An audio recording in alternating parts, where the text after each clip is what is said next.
Hi, this is Dwyer, gamblersadvisory.com. In the last few days, a video has surfaced on YouTube.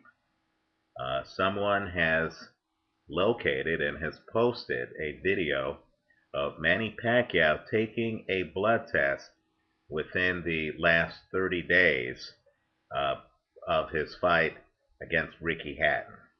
And the video is interesting because, of course, the video, which was apparently on episode 3 of HBO's series 24/7, so it was probably done, let's say, about 2 weeks before the fight, shows a calm and relaxed Manny Pacquiao having his blood taken.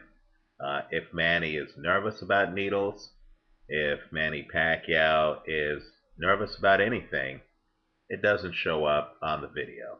Not only that, Manny Pacquiao obviously did not feel, at least not for that fight, that submitting to a blood test would weaken him and hurt his performance.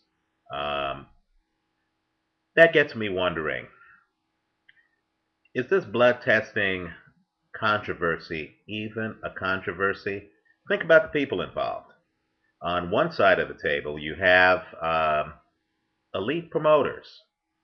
Uh, Richard Schaefer, Golden Boy Promotions, Mayweather Promotions.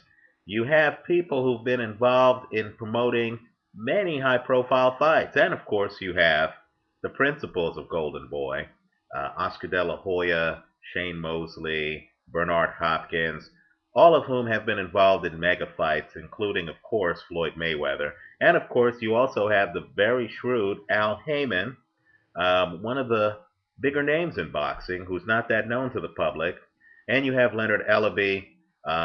They've done a masterful job in maximizing Floyd Mayweather's commercial opportunities. Now, on the other side of the aisle, you have really one of the biggest promoters, one of the most successful promoters in boxing history, and that's Bob Arum, who has been involved in more fights than people are aware. Bob Arum, if you may recall, even promoted the Ray Leonard Marvelous Marvin Hagler fight in the 1980s, and Hagler in 1980s dollars apparently made something like $18 million for that fight. That was a huge bonanza. Now, promoters have a vested interest in getting folks like us hyped about the fight, having us talk about the fight, having us pick sides, having us have a lot of national pride, having us so worked up that on fight day we're going to reach into our pockets and pay $59.99 or whatever the cost is in your location to watch this thing. So now that we have video proof that Manny Pacquiao, who has tattoos, isn't afraid of needles, doesn't black out, um, having his blood drawn. And also, now that we have video proof that Manny Pacquiao in the past has even submitted to blood tests less than 30 days before fights, I'm wondering if the promoters have played us. I'm wondering whether, given that the fight is happening less than 3 months from now, I'm wondering whether the promoters have figured out that manufacturing some ridiculous blood testing controversy, one that's hard to reason, um, one that defies logic, one that suggests that, fighters don't feel that Olympic testing is adequate for them, and that, they'll be too weakened if they actually get tested for HGH and EPO. I'm wondering whether any of this is real. I'm wondering whether we're all going to start singing Kumbaya in a week or so, and Pacquiao's going to show up at a press conference with Mayweather, and we're going to get some resolution that just splits the difference, has blood testing 14 days before the fight, and in the interim, of course, these guys have dominated the sports page. They've dominated the first page of the sports page. They've gotten us talking about Filipino culture and whether or not draining blood is something that weakens athletes. They've gotten us talking, and all of this publicity has been free. In fact, this is the second video I'm doing on the drug testing issue. Look through YouTube, you're going to find out that many guys have done videos on the drug testing issue. Is this an issue or is this a promotional stunt? I'm starting to think that it's a promotional stunt because, simply put, the drug testing actually helps both fighters. It actually helps sell the fight because both fighters really want to know that the other guy is clean. And, urine test doesn't test for EPO. And anyone who's watched the Tour de France and has watched the cavalcade of bikers who've been busted for EPO know that EPO is a performance enhancer. And of course, neither fighter wants the other guy using HGH, a drug that is well known to any baseball fan here in the United States. So let's sit back and understand the show that we're watching. It's not just a show involving the fighters, it's also a show involving the promoters.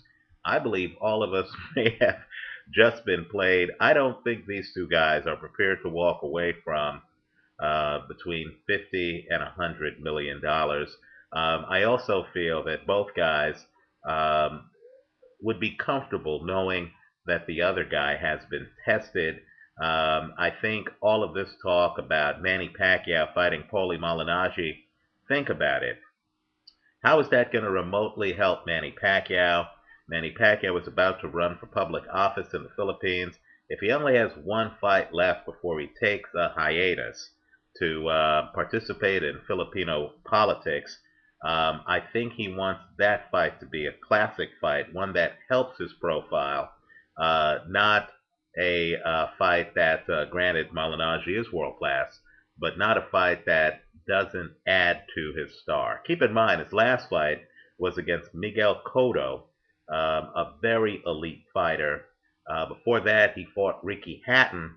I don't see why Manny Pacquiao would want to take the risk of fighting in a fight that's not a legendary fight.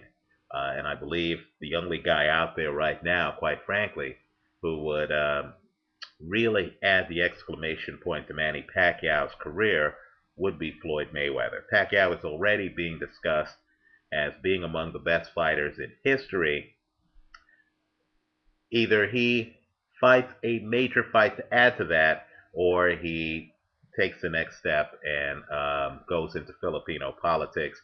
I couldn't see him rushing to fight Paulie Malignaggi in March. The fight really doesn't make sense since he fought Cotto at 147, and of course Malignaggi's last fight was, I believe, at 140 against Juan Diaz. So I believe all of us have just watched a great promotional stunt. Enjoy looking at the free publicity that your sports page is giving this fight over really a non-issue. I predict I'll make this one of Gambler's Advisory's predictions.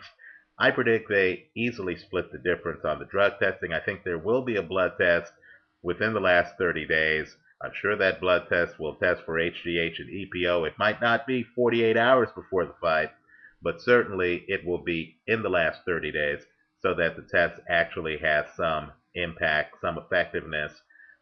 If the test is close enough to the event, then it doesn't even have to be random. Let me know your thoughts. Visit us at gamblersadvisory.com. Enjoy the publicity on the fight. And remember, the boxers aren't the only ones putting on a show. You just watched a great show from the promoters getting all kind of free publicity. Thanks for watching.